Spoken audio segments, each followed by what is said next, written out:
Halo teman-teman, ketemu lagi dengan saya, channel Dr. Made Hipnotis. Bagaimana kita menghadapi resiko pada anak kita ketika kita memiliki suami yang NPD? Saya sudah bisa bayangkan ketika teman saya ini Susi ketemu dengan atau berpasangan dengan suami yang NPD. Apalagi kalau sudah perkawinannya sampai 5 atau 8 tahun. Biasanya kalau kita sudah tahu pasangan kita NPD, yang terjadi itu adalah rasa kecewa kita yang kadang-kadang itu berupa pelampiasan ya. Kita kadang ketika berhadapan dengan seorang suami yang NPD, kita menjadi orang yang emosi, marah-marah, ya berkelahi. Karena apa? Karena sering sekali seorang NPD itu selalu memancing, ya memanipulatif, menuduh pasangannya melakukan tindakan yang tidak pantas. Misalnya menunjukkan bahwa pasangannya tidak sayang, menunjukkan pasangannya selingkuh, dan pasangannya ini berusaha untuk membuktikan bahwa dirinya tidak seperti suami yang NPD tuduhkan. Nah, di dalam perlakuannya biasanya pasangannya itu selalu bertengkar dengan suaminya yang NPD. Benar ya? Nah, pertengkaran itu sering dilakukan dan terjadi di rumah. Didengar oleh anak, disaksikan oleh anak, yang tentu saja bisa berpengaruh pada perkembangan mental si anak. Anak bisa mengalami depresi, menjadi cemas, menjadi orang yang tidak percaya diri, bahkan kadang-kadang bisa menjadi NPD suatu hari nanti. Nah, bagi ibunya yang berpasangan dengan NPD itu tidak luput juga dari kasus mental ya. Biasanya banyak orang yang ketika memiliki suami NPD itu juga mengalami stres, rasa takut, depresi, takut mengambil keputusan ya, apalagi sudah memiliki anak. Nah, bagaimana Susi bisa menyelamatkan anak-anak ya, bisa menyelamatkan termasuk diri sendiri adalah pertama, Susi ketika berkomunikasi dengan anak, karena anak sudah melihat bagaimana pertengkaran ibu dengan bapak ya, bagaimana anak ketika di kamar mendengar ibu dan bapaknya berkelahi gitu ya.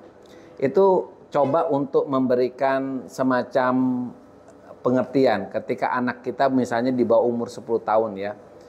Katakan saja bahwa bapak itu mungkin mengalami masalah di kantor ya, sehingga kalau pulang biasanya marah-marah gitu. Ya, bapak itu masih sayang dengan kamu, misalnya anak gitu misalnya, dengan kamu, bapak juga masih sayang dengan ibu gitu ya. Untuk apa kita harus mengatakan itu? Untuk mengubah mindset pada anak bahwa jangan sampai anak berpikir bahwa dia tidak disayang oleh bapaknya. Jadi keluarkan kata-kata yang tetap membuat anak itu bangga memiliki orang tua. Kemudian ketika dia melihat ibunya sedih, ya katakan juga bahwa ibu itu kuat, ibu tetap tidak seperti yang dituduhkan bapak ya. Ibu itu sama bapak tetap sayang sama adik. Intinya kita harus menyelamatkan mental daripada anak kita. Apalagi kalau anak kita umurnya di bawah 10 tahun ya, di mana perkembangan pikirannya masih alam bawah sadar. Jadi dia gampang menangkap hal-hal seperti misalnya kekerasan, kemudian kata-kata yang kasar, atau perbuatan itu bisa mempengaruhi perkembangan pikiran bahkan mental si anak. Sehingga penting banget kita menjaga mentalnya itu dengan mengucapkan kalimat-kalimat atau menjelaskan segala sesuatu di mana si anak itu masih memiliki percaya diri, masih menganggap bahwa papa mamanya perhatian dengan dia, papa mamanya masih sayang dengan dia gitu ya. Nah, yang kedua, jangan lupa berpikir bahwa Susi juga mengalami masalah ya. Susi biasanya juga stres toh. Jadi Susi juga di dalam kehidupannya sehari-hari harus menguatkan diri. Nah, caranya bagaimana? Itu Susi bisa melalui doa ya. Jadi di dalam doa itu katakan bahwa Tuhan untuk menguatkan Susi dan yakinkan dalam dirinya Susi bahwa saya berterima kasih kepada Tuhan karena Tuhan telah menguatkan saya. Jadi sekaligus berdoa, sekaligus kita melakukan afirmasi. Jadi doanya itu adalah terima kasih Tuhan, aku telah kamu kuatkan, aku sekarang mental saya kuat, aku memiliki anak yang aku yakin juga mentalnya kuat. Dan yakinkan di dalam pikirannya Susi bahwa Tuhan akan mengubah suaminya Susi untuk menjadi lebih baik. Nah, ketika misalnya Susi sudah mentalnya kuat, sudah move on, anak-anak juga sudah diberi pengertian yang baik. Nah, yang berikutnya adalah hindari pertengkaran yang bisa didengar oleh anak atau dilihat anak. Kalau bisa, Susi posisinya adalah posisi yang mengalah ya. Mengalah ketika ada suami memancing emosi, Susi harus mengalah karena Susi harus jaga telinganya anak atau matanya anak jangan sampai melihat atau mendengar pertengkaran. Yang kedua, Susi bisa melakukan yang namanya sugesti positif kepada suami. Yang penting Susi tahu momennya. Misalnya Susi di tempat tidur ketika suaminya lagi santai. Katakan saja bahwa Susi mengalami perasaan yang sakit ketika diperlakukan seperti ini.